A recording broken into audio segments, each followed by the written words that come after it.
This is your fix. I'm your host, Stassi Schroeder. Welcome to Tell Me Lies, the official podcast. What's the most unhinged thing of season 3? Steven, because he's so evil. I do think he is misunderstood. You see everyone face consequences. It's intoxicating. The writers just know how to trick you. There's always a twist in this show. Tell Me Lies, the official podcast, January 6th, and stream the new season of Tell Me Lies, January 13th on Hulu and Hulu on Disney+. This episode is brought to you by Beneful. Dogs of the world, lend me your ears, snoots, and little toe beans. We've been sitting and staying for boring food for too long. It's time to demand high-quality ingredients, fresh from the pantry. Together with Beneful freshly prepared meals, we can start a mealtime revolution. Can I get a woof woof? Kick boring in the bowl with Beneful freshly prepared meals. Visit Purina.com/Beneful to shop now.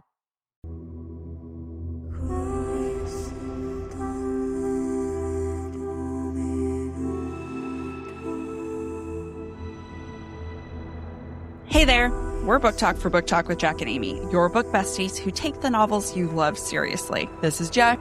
And I'm Amy. And together we mix smart analysis with fandom fun. So let's get into it. This is our Breadcrumbs and Broomsticks episode where we read your thoughts and interpretations, as well as discussed breadcrumbs from chapters 1 through 4 of Sarah J. Maas's A Court of Silver Flames. Before we dive in, don't forget Spilt. Spoilers, perspective, interpretation, language, themes.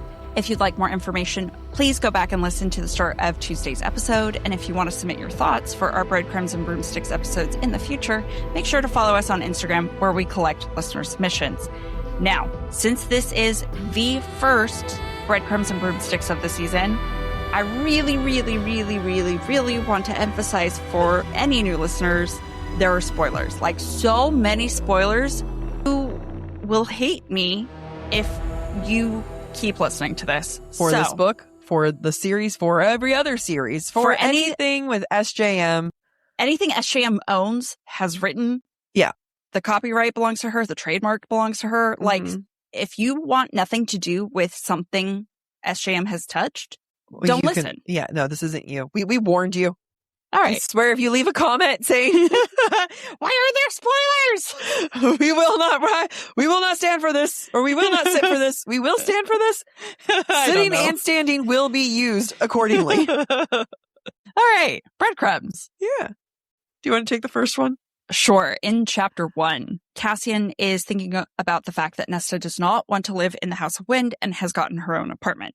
Quote, he got why she wouldn't take up rooms in the House of Wind. It was too far from the city, and she couldn't fly her winnow in, which meant dealing with the 10,000 steps up and down. SJM is like a hammer with a nail, driving this shit home about these 10,000 steps. I can do a solid, like, the 800 steps within, like, 15 minutes easily. I'm going to have to see, like, maybe I'll go to the gym tomorrow and just do steps and just do stairs and see how far I can make it.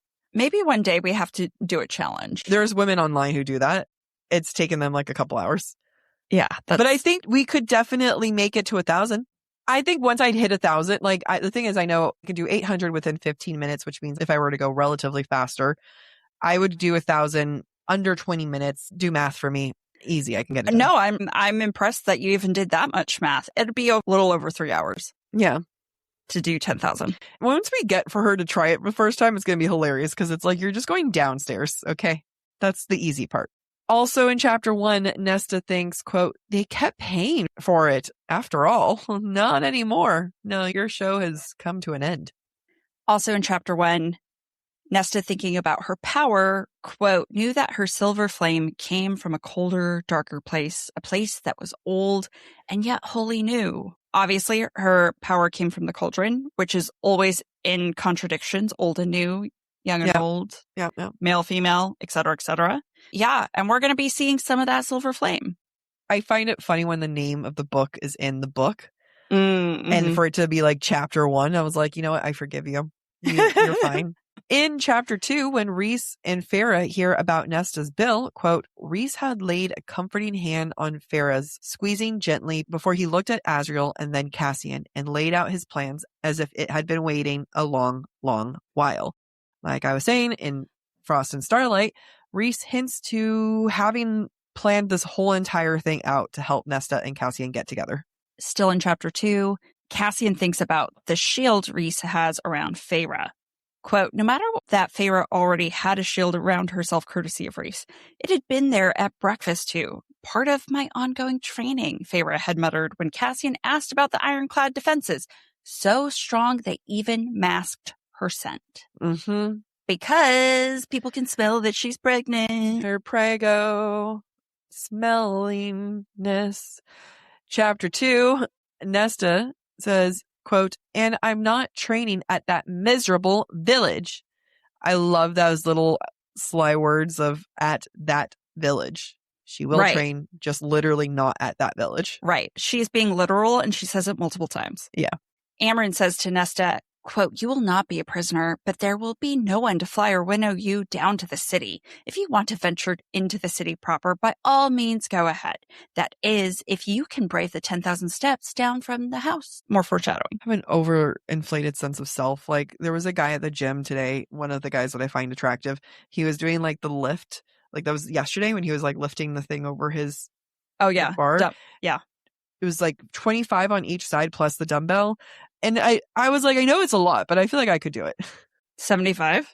I guess. Because the barbell is usually 25 on its own. 45 sometimes. Oh, really? Yeah. Depends. Oh. I don't know. Again, and meanwhile, I can barely toot. Either way, I'm like, put me on those 10,000 steps. I bet I can walk down. I can walk down. When Feyre uses the word family to describe the Night Court's inner circle, quote, Nesta hated that word, the term Feyre used to describe her court, as if things had been so miserable with the Archeron family that Feyre had needed to find another one, had chosen her own. Yeah. Yeah. Yeah. You feel it the was same. Miserable. Okay? Go fucking create your own found family. Still in chapter 2, Nesta thinks of Feyre, quote, there was nothing to bind them together anymore. Famous last words. There will be something to like make sure you can't let go. No. In chapter 3, in Rhys's office, there is a, quote, massive working model of their world, the stars and planets around it. It could not only track the sun, but also tell time, and it somehow allowed Rhys to ponder the existence of life beyond their own world and other things, like the orrery in House of Sky and Breath. I can't remember. We might even see an orrery in House of Earth and Blood. And this, yeah, we do. And Silver Flames was written between Earth and Blood and Sky and Breath, right? Yeah. So that's a little multiverse clue. In chapter 3, we get a reminder that the bone carver once called Cassian the, quote, Lord of Bloodshed, which I just want to say is a great, perfect match for a woman who will have power over death. In my head, you're like, that's a great, perfect match for a woman who has a period. Okay. And he's willing to have sex on her period. Yeah. Lord of Bloodshed. I should save that. You should. I should save that. Oh my God. The next time, Amy, I'm with someone and period sex has had. Are you ready, Lord of Bloodshed? Please stop. Please stop. Why, Lord of Bloodshed? Sheathe your bloody sword.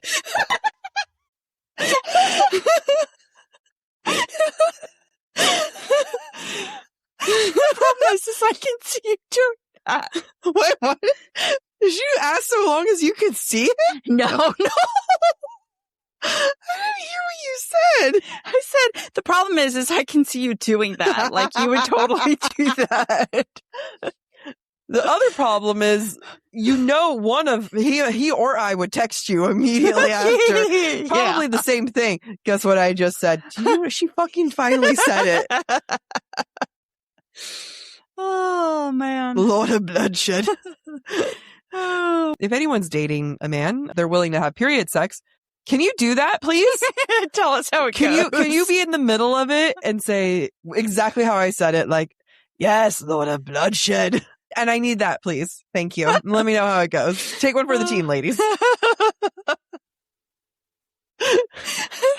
can't breathe. I promise to leave your email anonymous. The next one, quote, I'm not training at that horrible place. She's saying it again. Like, it's just these really good little clues. Like my note was like one line. There you go. Continue. Go read your paragraph. Still in chapter 3, right before Nesta takes a nap after she's gotten to the House of Wind, quote, that heavy hollowness tugged her down as surely as some fairy creature wrapping its bony hands around her ankle and yanking her beneath a dark surface, as surely as she had been shoved down that eternal icy water in the cauldron. Also, foreshadowing what happens when she retrieves the death mask. Yeah. Don't call me Shirley. That was my grandma's name. Oh. Well, you know what I'm talking about, right? Yeah, Huh? I do. Okay. I do. Like you say that all the time, too. Or at least there was a time you said it a lot. I also didn't know that was your grandma's name. I'm sorry. That's okay. All right. Bummer. Okay. So chapter 4.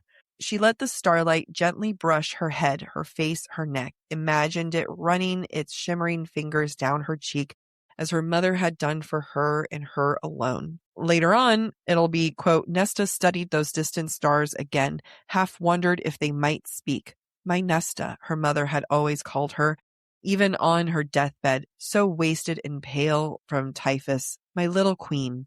It's a connection between Starlight and Mother Archeron. This is just speculation, but there's a lot of looking at stars and remembering Mama Archeron, and Nesta's about to get a star tattoo. I wonder what that could all be about. That she was a, what is it? The thingy that Starborn? Bryce was Starborn, yeah. I was like, it's not Reese running his hands down her cheek, no? That Mama Archeron is Starborn. I like that. Thank you. You saved us. This is the part of the story where the Fae magic pauses for capitalism. I had a meeting with a tax strategist today, and one of the things I was proudest to share with them is that I've been managing my money with Monarch. Monarch is the all-in-one personal finance tool designed to make your life easier. It brings your entire financial life, budgeting, accounts, and investments, net worth, and future planning together in one dashboard on your phone or laptop. Monarch isn't your average personal finance app, and that's because it makes you proactive, not just reactive. It uses AI tools built on Monarch intelligence that is trained by the certified financial planners and advisors. Monarch also sends you AI weekly recaps with a personal weekly summary that alerts you to spending spikes, big shifts in net worth, and upcoming expenses. It also tells me when I have a new reoccurring purchase. I'm like, thank you, Monarch. I did forget to turn off that subscription. But one of my favorite features about the app is that you can just scan a receipt and Monarch will automatically parse items and prices for you. Just share a link or QR code with your group and everyone can claim their items and settle their bill effortlessly. If we had that. Oh my God, so much easier to split bills for everything, like at Romantasy BookCon. We're taking this into BookCon in New York. Yes. Achieve your financial goals for good with Monarch, the all-in-one tool that makes money management simple. Use code BookTalk, BookTalk, at monarch.com for half off your first year. That's 50% off at monarch.com, code BookTalk, BookTalk. We are going to so many book conventions the next couple months, and do I need a whole new wardrobe? I think so, because I'm not prepared for weather in New York. Honestly, I am not about the fast fashion. I am all about Quince and how they prefer quality over quantity.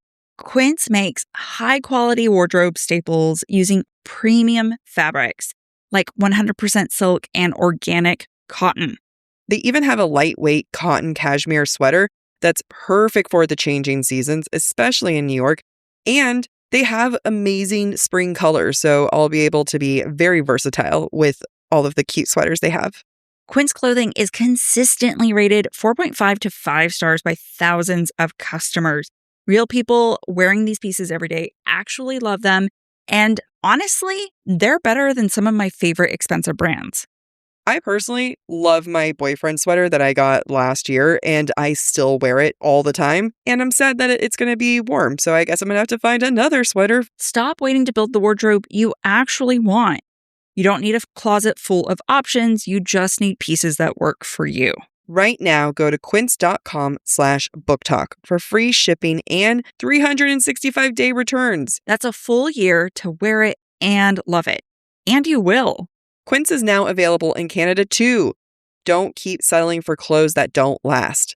Go to quince.com/booktalk, BOOKTALK, for free shipping and 365-day returns. Quince.com/BookTok. Okay.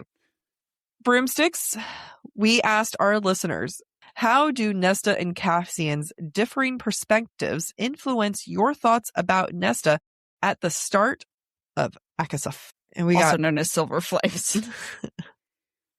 wow. Take away my joy. Okay, so I'm going to read some quotes. When Jess says, Cassian views her like the rest of the inner circle, a problem to be solved. Nesta is a person who needs help. Interesting. Oh, I was about to argue you. And now I'm agreeing with you, but also disagree and agree. I mean, Cassian's viewpoint is not perfect of Nesta. No, I mean, like, I was about to be like, well, I don't think, no, I'm on board. Yeah, he does see her as a problem to be solved. I think the difference is that everyone sees her as a problem to be solved to go away. Mm-hmm. Not And to how to rehabilitate her. Versus Cassian wants her to actually heal. Gabriella says, for me, it confirms and illustrates how she's been misunderstood the whole time. Agreed. If anyone even just remotely reads this book and is open to what they're reading, poor Nesta. Yeah, if you read Wings of Ruin and Silver Flames back to back with no break, I'm sure it would be very illuminating. Yeah. Sierra says, I feel like both POVs show her at rock bottom. Yep. Mm-hmm.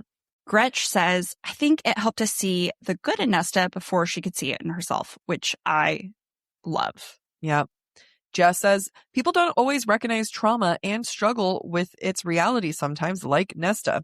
So true. Nesta is a very great example of a traumatized individual. Melissa says, Nesta's character arc was one of the best arcs ever. I'm excited for it. Virginia says, I have more sympathy for her, I think. If I remember correctly, Cassian sees strength. Eventually. Lauren, I didn't like Nesta until this book. SJM did a great redemption arc for her in the detail. Steph says, I liked having their POVs. It let their true personality shine instead of Farrah's thoughts. Yeah. Steph continues to say, oh God, I have to remember what felt like 4 years ago. Yeah, seriously. Colleen says, I have thoughts. Sindamon says, I love this book. It's Nesta figuring out where she belongs. She had the eldest child problems. Yeah, but rebelled against those problems. Like she had the oldest child problems without It said, fuck being the oldest child. Yeah, kind of. Michaela says, Cassian had the love of a mother and Nesta did not. She was a soldier in training before he was. Wow. That's a good one. Damn. Michaela. Damn, Michaela. Snaps for Michaela. Hannah says, clearly Nesta is an unreliable narrator, but I like how Cassian's point of view fills in some of the blanks. So Wholesome says, I think it gives us more of a soft spot earlier on for Nesta, having him have faith and hope for her. Yeah, if we didn't have Cassian rooting for her, would the reader be rooting for her? It's true. It's a great point. Jessica says, the struggle to read this book at first. Nesta is insufferable. A lot of people feel that way.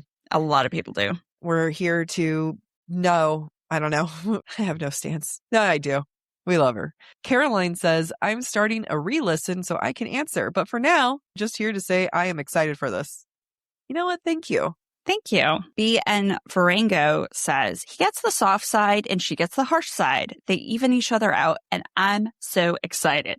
Sweet Pea says, honestly, Silver Flames really made me warm up to Nesta. Being in her head helped me warm up to her. Creative LBD says, Cassian exaggerates how afraid of Nesta people are.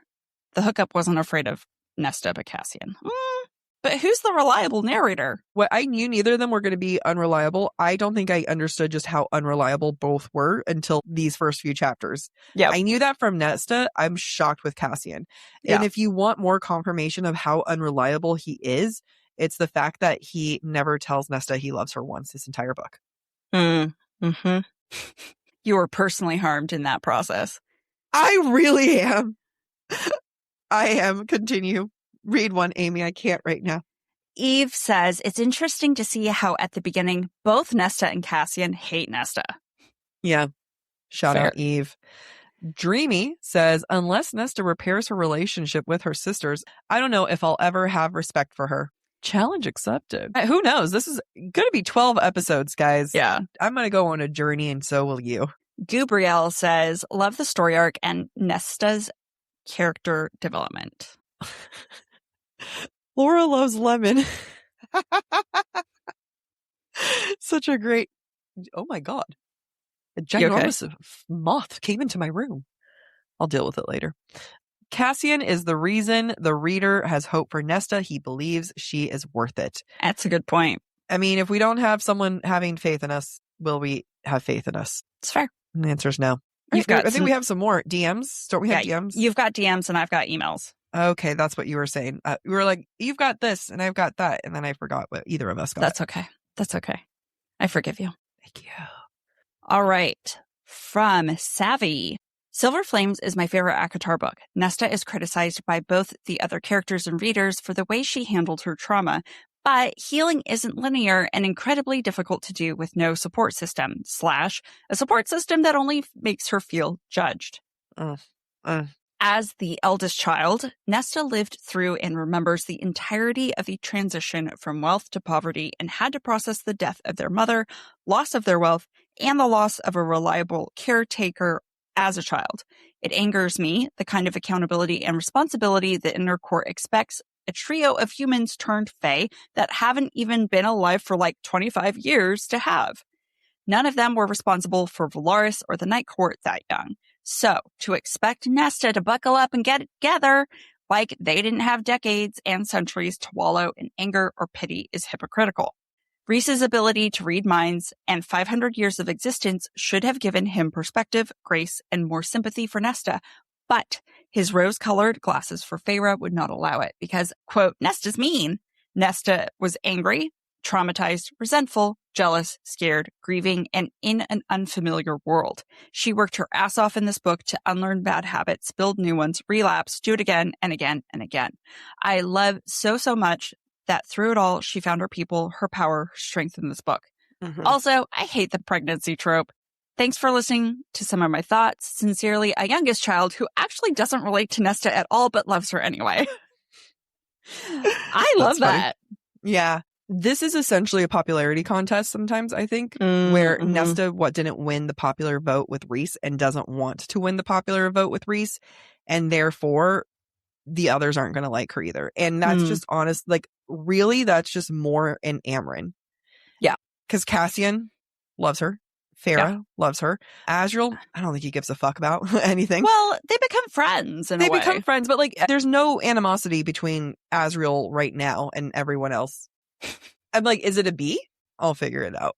But like, there's only 3 people here that have issues and beef with her. And it all stems from very personal reasons. Amren, she felt like she tried to help Nesta and Nesta said some mean things to her. So Amren's pissed off. Mor is jealous of Nesta and protective of Cassian. Sure, I'll give her that. And then Rhys is protective over Feyre. It's a popularity contest. That's all it comes down to. Yeah.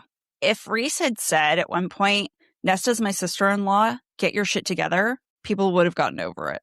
Absolutely. He set the tone. But Feyre also kind of let that tone be set.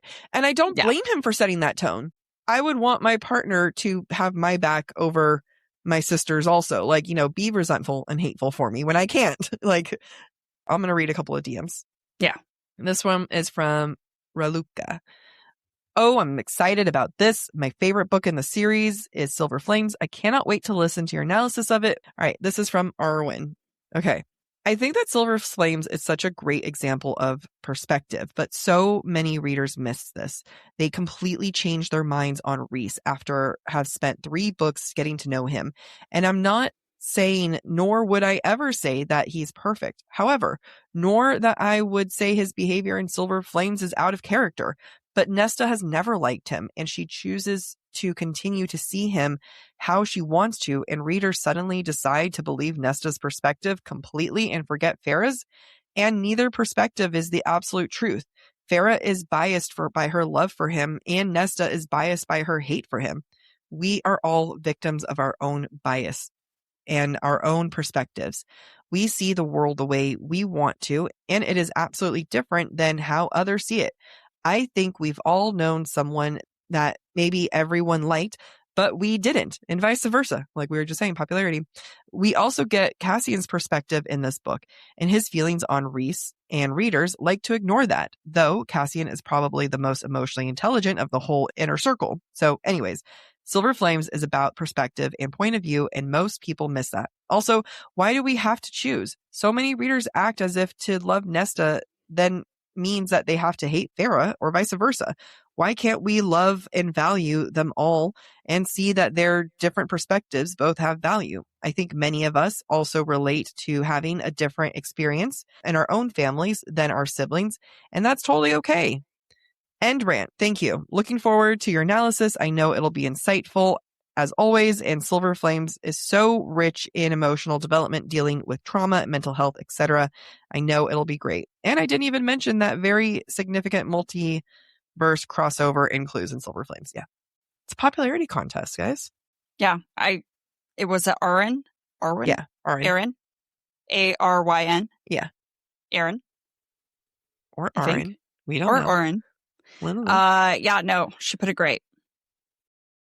Grab a snack, stretch your legs, and listen to this while we plot our next move. Amy, we both have a new trainer, and she wants me to up my walking. That's just another reason for me to bust out my Gabby sneakers by Vionic. I wear my Uptown sneakers by Vionic every day so that I can get those 10,000 steps. And let me tell you, it's never been easier. And more comfortable and more stylish. That's because of Vionic's exclusive biomotion technology. It's really what sets them apart. They began by revolutionizing medical orthotics. Today, they continue to use that science to engineer shoes that leave you feeling energized and confident all day. I've never been able to successfully stand at my desk all day, and I've done it multiple times very comfortably in my Vionic shoes. There's definitely a clear difference when I walk out the door with my Vionic versus some other rando nasty shoes, because I'm either walking on clouds or I'm not. Plus, Vionic has a bunch of other incredible designs like their Uptown sneakers that are one of my other favorites. They even offer a 30-day guarantee so that you can wear them, love them, or if you're not like us, return them for a full refund within 30 days. Use code BookTalk, BookTalk, at checkout for 15% off your entire order at VionicShoes.com. When you log into your account, it's a one-time use only. Vionic shoes, wearable well-being for your feet. I'm preparing to get married, which means I'm thinking a lot about what it means to merge finances. And I think I'm going with Chime. Chime isn't just another banking app. They unlock smarter banking for everyday people with products like MyPay, giving you access to up to $500 of your paycheck anytime and getting paid up to 2 days early with direct deposit. Some of these old banks still don't do this. We're at Romantasy BookCon, and I don't get paid for another 2 days. I could really use Chime right now. I don't get paid for another 2 days too. I'm really sad it's not stopping me from buying everything, but it is also making me want to switch to Chime. Because they don't have overdraft fees, minimum balance fees, or monthly fees. You can also earn up to 3% APY on savings. That's 7 times higher than a traditional bank. It's also rated 5 stars by USA Today for customer service because they have real humans 24/7. And with the Chime card, it's the new way to build credit history with your own money and get rewarded every single day. There's no annual fees, no interest, and no strings attached. Who can resist that? Chime is not just smarter banking, it's the most rewarding way to bank. Join the millions who are already banking fee-free today. It just takes a few minutes to sign up. Head to chime.com/booktalk. That's chime.com/booktalk. BookTalk. Chime is a financial technology company, not a bank. Banking services, a secured Chime Visa credit card, and MyPay line of credit provided by the Bancorp Bank N.A. or Stride Bank N.A. MyPay eligibility requirements apply, and credit limit ranges $20 to $500. Optional services and products may have fees or charges. See chime.com/fees info. Advertised annual percentage yield with Chime Plus status only. Otherwise, 1.00% APY applies. No min balance required. Chime card on-time payment history may have a positive impact on your credit score. Results may vary. See chime.com for details and applicable terms.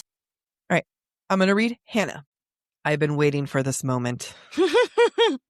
What a great lead. Trauma is so interesting. and the way everyone deals with it too. One thing I want to say off the bat is that people say they didn't give Nesta enough time like some of the other characters got from the war before ACOTAR started. My response is that Nesta was actively avoiding and hurting herself and pushing people away. I see the House of Wind as her rehab. Some people don't go voluntarily. However, it usually takes more than once, but this is a fantasy book. I think Cassian and Nesta's perspectives change more of what I used to think of Rhysand. But for the sake of this question, I will say that seeing Nesta's point of view opens your eyes to what trauma is like. Well, not perfect. How could it be, especially when you have to fit everything into one book? The description of trauma is amazing, and so is the healing process. As a therapist, I teach a lot of similar things. I specialize in trauma therapy, like movement, keeping mind, stilling, fullness, making connections that we're familiar with. To hear/read the things Nesta thinks and feels and dreams can feel frustrating, and that's the point. It's not easy. And Nesta's upbringing didn't help how she has always acted/felt, which was then intensified being Fae and then trauma on top of that. Her survival skills kept her alive, and changing them looks frustrating from the outside, but it's even more frustrating on the inside, which Nesta expresses. I love that. Her trauma is what kept her alive. Mm-hmm. What an interesting way of looking at that. Yeah, that is super interesting. What I also liked about that is what Hannah said. If it's frustrating, that's the point. Yeah. I don't know if this is everybody's experience, but I know with my own depression, it's like I'm very self-aware of my loops, the thought loops that I have and I can't get out of. And I frustrate myself. Like sometimes frustration is not enough. Like the depressed person can be frustrated with themselves too. And arguably, they're the most frustrated with themselves. Honestly, true. And so I think for readers who read this book and are frustrated with Nesta, that's a modicum of what she feels about herself. And that's important too. I agree. All right. Another email from Raluca. I will go through a bit of a rant, so please forgive me my lengthy message. I believe how we've seen Nesta be described until this point and her previous interactions with Cassian especially shape how we think of her. We have seen from the first book that Feyre doesn't have a very healthy dynamic with her sisters, specifically with Nesta.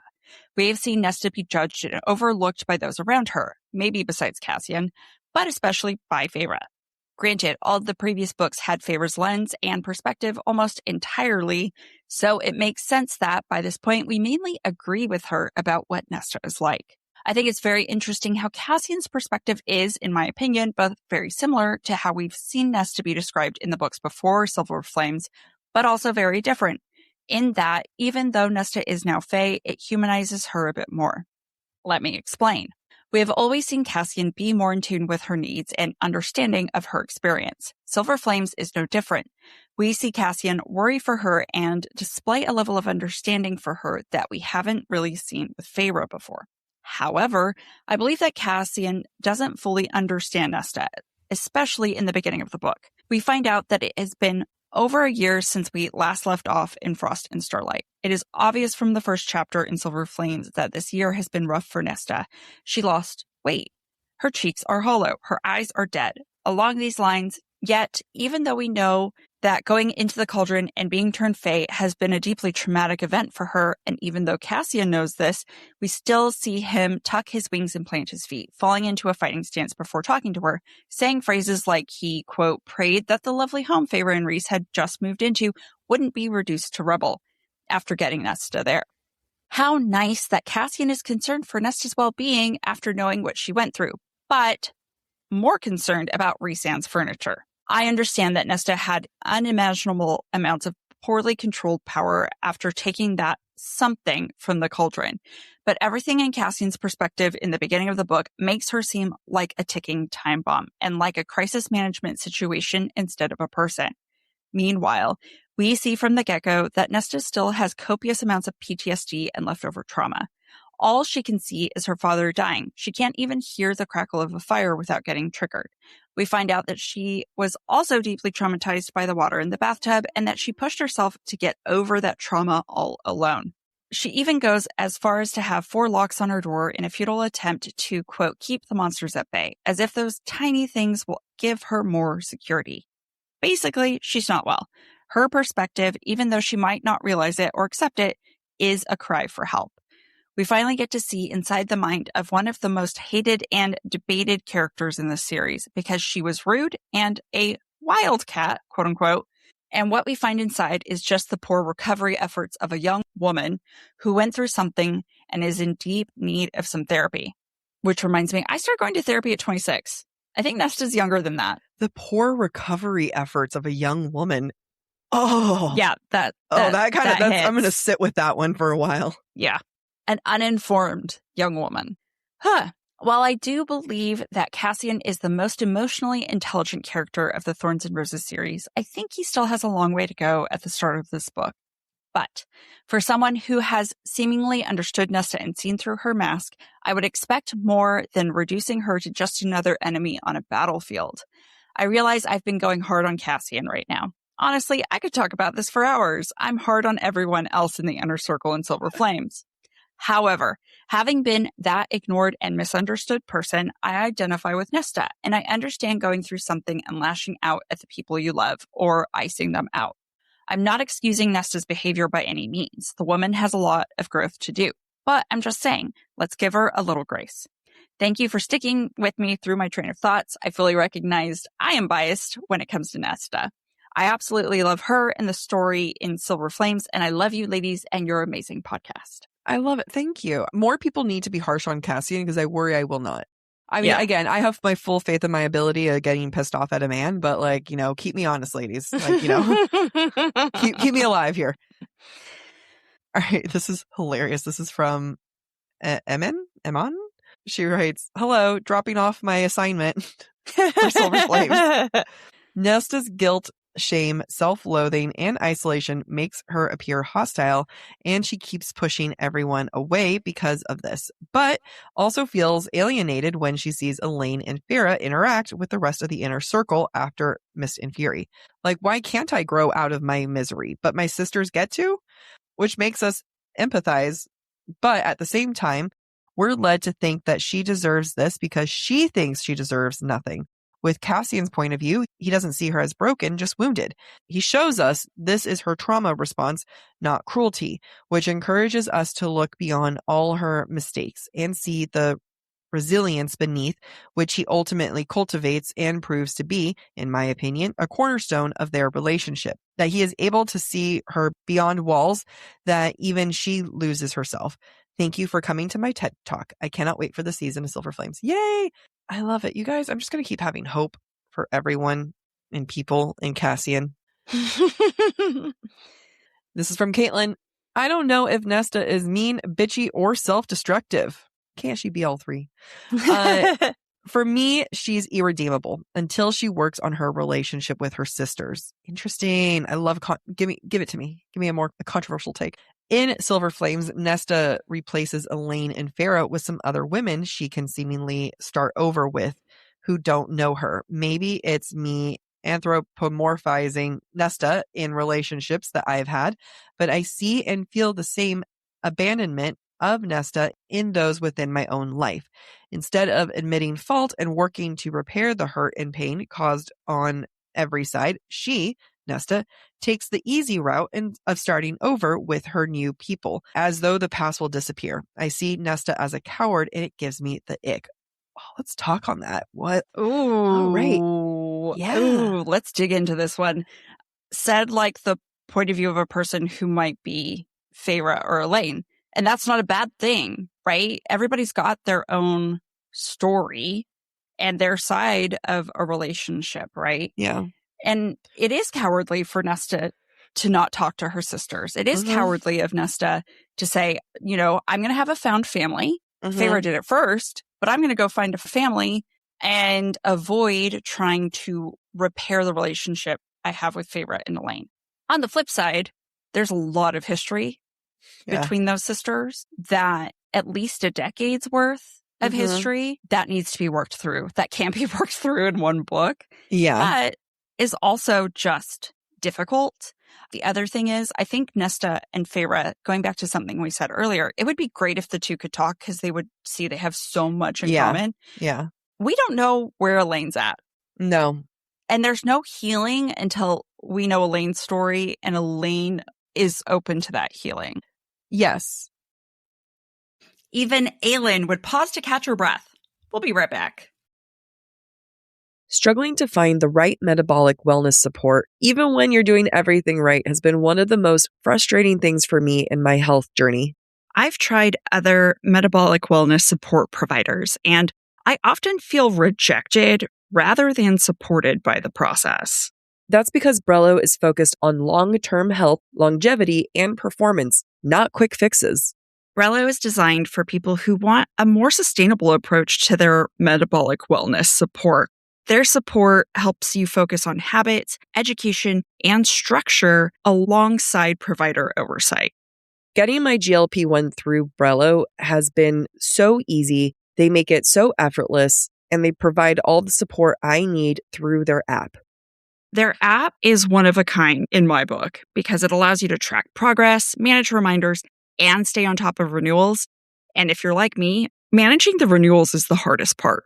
Everything is managed online, making it easier to stay consistent over time, and medications are delivered to your door. They're so transparent with their pricing with one flat monthly cost.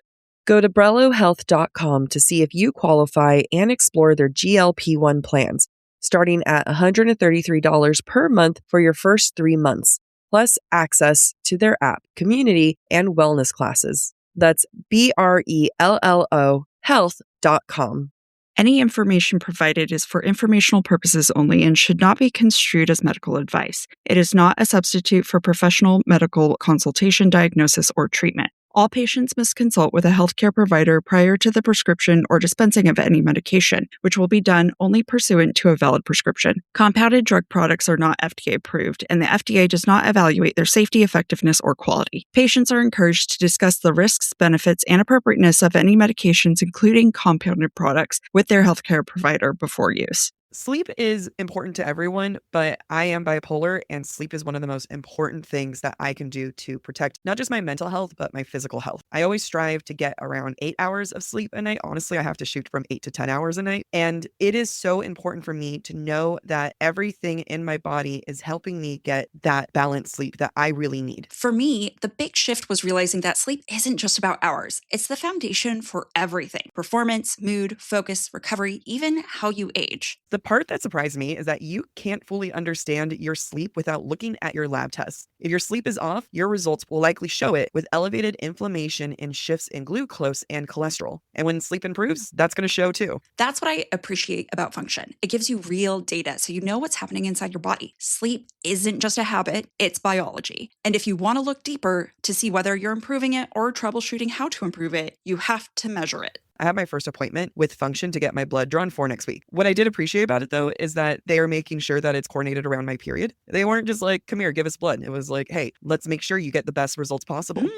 Be like Jac and own your health. Start by understanding what's happening beneath the surface. Function gives you access to 160 plus lab tests each year, including advanced markers for heart health, inflammation, stress, hormones, toxins, and more for $365 a year. Learn more and join Function using our link. Visit www.functionhealth.com/BookTok or use gift code BookTok25, that's BOOKTALK 25, for a $25 credit toward your membership.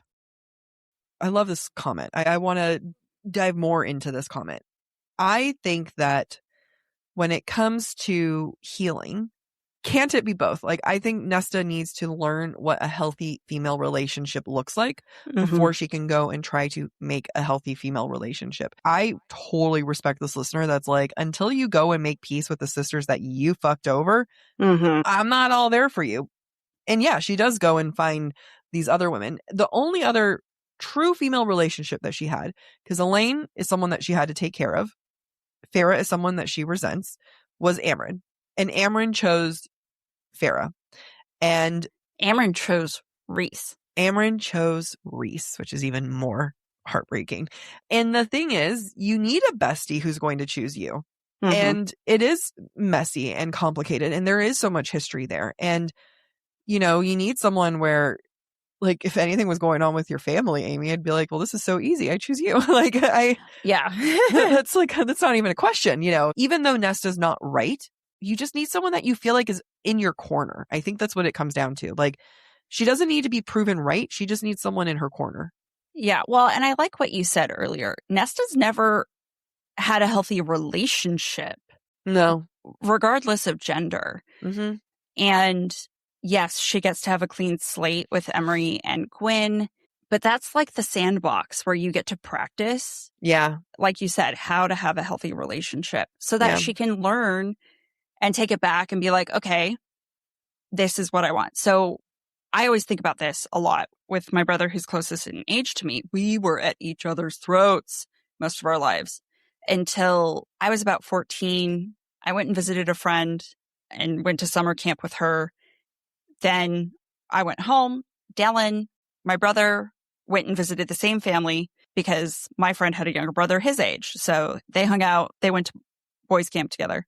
And when he got home, we looked at each other and said, we want to be friends the way that Anne and Mark were friends. Oh. Like, how can we figure out how to not hate each other anymore? Like, so you saw how these other two siblings interacted and you thought, I want that.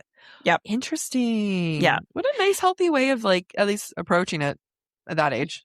Yeah. And that's how we both remember it, too. Mm-hmm. He and I have had a lot of disagreements recently as well, but we always go back to that relationship. Yeah. Of, like, how can we still be friends? We're going to come up to a point in this book where they're going to be like, okay, someone like Nesta, we need you to go look for these artifact thingies or the trove. And she was like, no. And they're like, fine, we're going to make Elaine do it, or we're going to have Elaine do it. And she goes, why can't Farah do it? And she says in her monologue is like, I know what it means asking Farah to do this and what that says and how I value her. And Nesta can't come back from that. Like, you just can't. You can try to build something new, but that's the kind of history that there is no clean slate from that, except that there kind of is at the end of this book. Right. Well, and that's the other thing, right? When you have 21 years of history of repeatedly letting each other down, of repeatedly feeling like the other person was favored and you weren't, that's a hard, like, one slight infraction causes the pain all over again. Yeah. Whereas if you've got new friends who cause you one minor inconvenience, you can get over it pretty quickly because they haven't done it to you before. This is why the pregnancy trope is needed, and people are going to hate this, is that Nesta cannot forgive or even tolerate Farah. And I say forgive because Farah took on the role of father, oldest sibling, a father, a provider. And she can't forgive Farah for doing that because Nesta was ready to let them all die for that. And it just kind of, her own spite looks useless now. And then she can't forgive herself because she let Farah do that, right? The moment she can forgive and accept and embrace Farah is when Farah becomes the mother that Nesta never got. Nesta, her relationship with her mother needed to heal, and it's never going to heal. And the replacement of that is her sister becoming the mother that none of them ever got to have. And suddenly she can understand why Farah can have that disconnect with their mom. And it gives Nesta permission to have that disconnect from their mom and to be able to have that relationship with Farah and to be willing to die. That's why the pregnancy trope is actually going to be extremely needed if you want Nesta to grow. Yeah. Yeah. Ooh, you gave me chills. Thank you. I like this pregnancy trope. People are going to hate me, but I am not sorry. What I like about the pregnancy trope is that it's not for Farah's growth, it's for Nesta's growth. Even though Wait, no. Everyone take a moment to listen to Amy. That was great. That was really good. Sorry, I'm taking it in. That was fucking incredible. And it's not Nesta who's pregnant, right? It's Farah who's pregnant. But unlike every other character who had to have a woman die for them to grow, Farah had to have a baby and almost die for Nesta to grow. That was beautiful. I love it. Great job. Great job. God, yeah, everyone, we are providing you guys so much. Okay. I've got an email. Okay, go ahead. Rogan says, reading through Nesta's perspective forced me to view Reese through a completely different lens I hadn't necessarily considered before. I felt I had been very complacent with Feyre's thoughts and feelings towards Rhys, which were certainly influenced by her mating bond with him and made me question how romanticized he really was. Granted, I love Rhys, but the way in which Nesta describes him through the book definitely paints a different picture of him. I felt Rhys spoke of Nesta throughout the whole book as if she were an object of power, belonging to the Night Court as opposed to a member of his family, and I disliked that Nesta had to succumb to the far too common trope of forfeiting her powers for the benefit of the family. Mm-hmm. Nesta saves Feyre's life through giving away her powers, and only then does Rhys talk to her with respect. It definitely made me question if Rhys had to separate Nesta from her powers in order to really see her. I had to ask myself if Feyre had been the one in Nesta's emotional state and putting walls up with her family through grief, would she have been villainized in the same way Nesta was? I'm ultimately so excited to hear what you guys have to think about this book. Definitely my most anticipated season. By the way, Nesta is of Iron Teeth descent and nobody can convince me otherwise. So I like this idea that Nesta is an object of power because that's how her mom treated her. She was a trophy. She was a prize. Mm-hmm. And that's how Rhys does treat her. That is how Rhys treats her. And I do wonder to what extent he is as awful as he is to her in Wings and Ruin, in Silver Flames, and Frost and Starlight, because her power is a threat more than anything. Yeah. Is that the buried truth of it? I think so. I 100% can see that. And to the point where I'm like, isn't it written like that? Where I'm like, yeah, that's like, absolutely. I'm on board. He sees her as a threat. He sees that threat as a weapon. And what better weapon than someone who was raised to be a weapon? I mean, it's honestly the same way he treats Bryce. Yeah. And Bryce is a weapon. He views her as a weapon. I forgot. I'm like, Rhys treated Bryce like that? Yeah, you're right. I forgot. Yeah.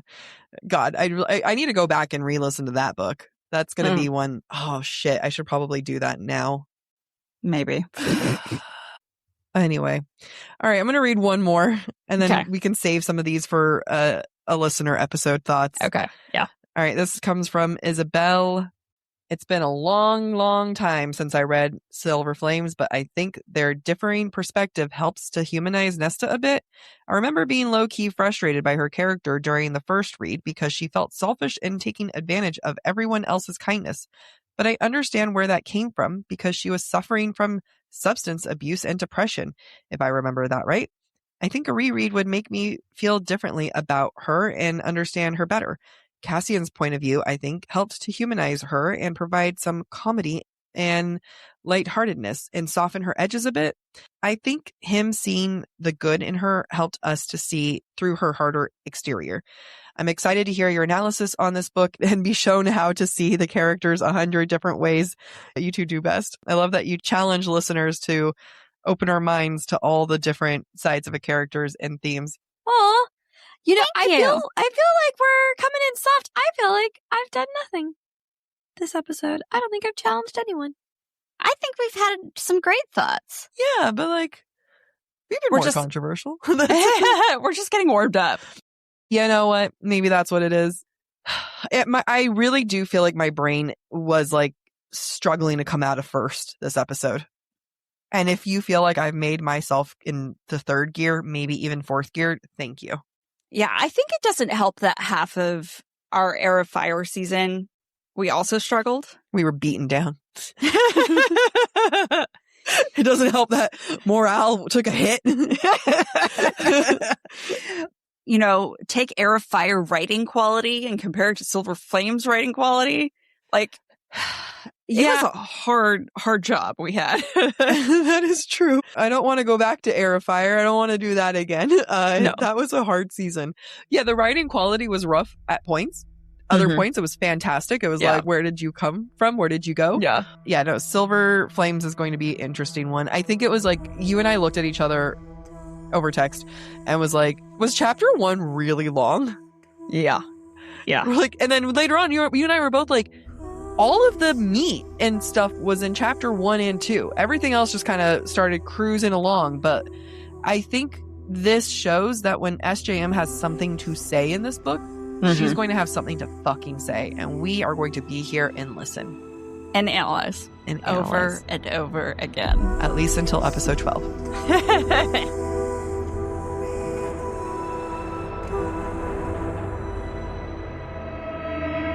Thank you for listening to Book Talk for Book Talk with Jac and Amy. Join us next week as we dive into chapters 5 through 11 of Sarah J. Maas's A Court of Silver Flames.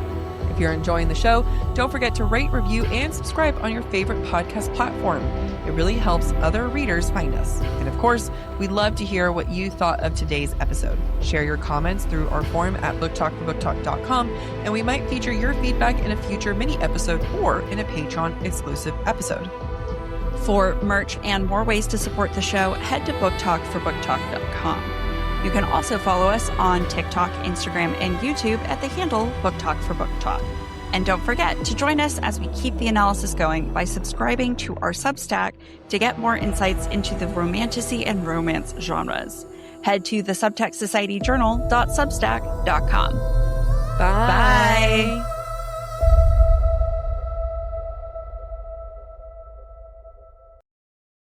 We are going to so many book conventions the next couple months, and do I need a whole new wardrobe? I think so, because I'm not prepared for weather in New York. Honestly, I am not about the fast fashion. I am all about Quince and how they prefer quality over quantity. Quince makes high-quality wardrobe staples using premium fabrics, like 100% silk and organic cotton. They even have a lightweight cotton cashmere sweater that's perfect for the changing seasons, especially in New York. And they have amazing spring colors, so I'll be able to be very versatile with all of the cute sweaters they have. Quince clothing is consistently rated 4.5 to 5 stars by thousands of customers. Real people wearing these pieces every day actually love them. And honestly, they're better than some of my favorite expensive brands. I personally love my boyfriend sweater that I got last year, and I still wear it all the time. And I'm sad that it's going to be warm, so I guess I'm going to have to find another sweater. Stop waiting to build the wardrobe you actually want. You don't need a closet full of options. You just need pieces that work for you. Right now, go to quince.com/booktalk for free shipping and 365-day returns. That's a full year to wear it and love it. And you will. Quince is now available in Canada too. Don't keep settling for clothes that don't last. Go to quince.com/booktalk, BOOKTALK, for free shipping and 365-day returns. Quince.com/booktalk. I'm preparing to get married, which means I'm thinking a lot about what it means to merge finances. And I think I'm going with Chime. Chime isn't just another banking app. They unlock smarter banking for everyday people with products like MyPay, giving you access to up to $500 of your paycheck anytime and getting paid up to 2 days early with direct deposit. Some of these old banks still don't do this. We're at Romantasy BookCon, and I don't get paid for another 2 days. I could really use Chime right now. I don't get paid for another 2 days too. I'm really sad it's not stopping me from buying everything, but it is also making me want to switch to Chime. Because they don't have overdraft fees, minimum balance fees, or monthly fees. You can also earn up to 3% APY on savings. That's 7 times higher than a traditional bank. It's also rated 5 stars by USA Today for customer service because they have real humans 24/7.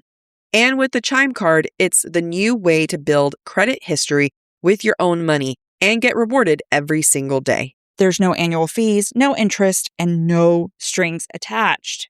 Who can resist that? Chime is not just smarter banking, it's the most rewarding way to bank. Join the millions who are already banking fee-free today. It just takes a few minutes to sign up. Head to chime.com/booktalk. That's chime.com/booktalk. BOOKTALK. Chime is a financial technology company, not a bank. Banking services, a secured Chime Visa credit card, and MyPay line of credit provided by the Bancorp Bank N.A. or Stride Bank N.A. MyPay eligibility requirements apply, and credit limit ranges $20 to $500. Optional services and products may have fees or charges. See chime.com/fees info. Advertised annual percentage yield with Chime Plus status only. Otherwise, 1.00% APY applies. No min balance required. Chime card on-time payment history may have a positive impact on your credit score. Results may vary. See chime.com for details and applicable terms. Struggling to find the right metabolic wellness support, even when you're doing everything right, has been one of the most frustrating things for me in my health journey. I've tried other metabolic wellness support providers, and I often feel rejected rather than supported by the process. That's because Brello is focused on long-term health, longevity, and performance, not quick fixes. Brello is designed for people who want a more sustainable approach to their metabolic wellness support. Their support helps you focus on habits, education, and structure alongside provider oversight. Getting my GLP-1 through Brello has been so easy. They make it so effortless, and they provide all the support I need through their app. Their app is one of a kind in my book because it allows you to track progress, manage reminders, and stay on top of renewals. And if you're like me, managing the renewals is the hardest part. Everything is managed online, making it easier to stay consistent over time, and medications are delivered to your door. They're so transparent with their pricing with one flat monthly cost. Go to BrelloHealth.com to see if you qualify and explore their GLP-1 plans, starting at $133 per month for your first 3 months, plus access to their app, community, and wellness classes. That's BRELLO health.com. Any information provided is for informational purposes only and should not be construed as medical advice. It is not a substitute for professional medical consultation, diagnosis, or treatment. All patients must consult with a healthcare provider prior to the prescription or dispensing of any medication, which will be done only pursuant to a valid prescription. Compounded drug products are not FDA approved, and the FDA does not evaluate their safety, effectiveness, or quality. Patients are encouraged to discuss the risks, benefits, and appropriateness of any medications, including compounded products, with their healthcare provider before use.